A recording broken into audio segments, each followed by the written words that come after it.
Les entretiens de la Méditerranée sont organisés par l'Institut arabe des chefs d'entreprise et puis IPEMET en coordination avec Barcelone, l'Institut européen de la Méditerranée. Nous avons la volonté de rassembler un grand nombre de chefs d'entreprise pour leur faire part de 1 an et demi, 2 ans de travail.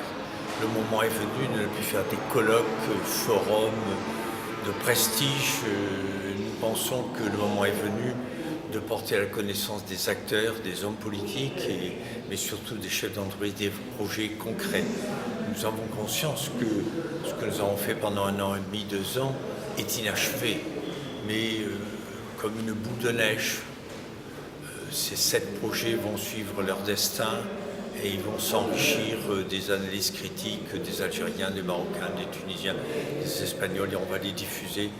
Donc personnellement, je suis satisfait de cette 2e édition pour 2 motifs.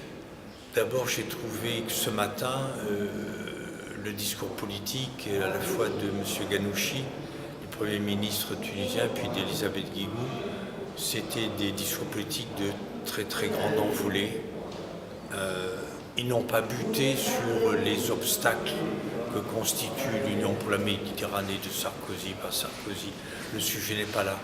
Ils ont pris de la hauteur et ils ont bien montré que d'un point de vue historique, nous étions liés par un destin et que notre avenir était commun. Et donc le Premier ministre tunisien a fait des perspectives ou a proposé des perspectives de travail très riches. Et puis le 2e motif de satisfaction, c'est qu'il y a 400 chefs d'entreprise, une délégation de 40 Algériens, des entrepreneurs très modestes. Cela veut dire très modestes, très simples. Ils cherchent, ces patrons cherchent comment essayer de développer leurs activités en partenariat. Et ce matin, dans mon propre exposé, je disais que j'avais été frappé par la simultanéité de 2 événements. Et le 10 et le 11 mai, à Mamet, se trouvaient 800 chefs d'entreprise maghrébins, que des maghrébins, pour discuter de la nécessité de créer une vraie union. Et 15 jours après, par les mêmes peut-être, on retrouve 400 chefs d'entreprise euro-méditerranéens qui disent « on veut faire l'Union pour la Méditerranée ».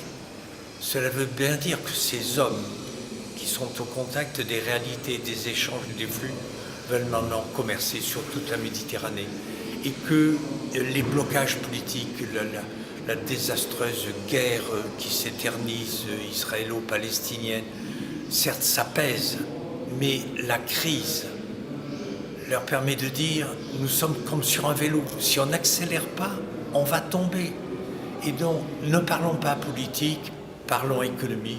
Je trouve ça formidable.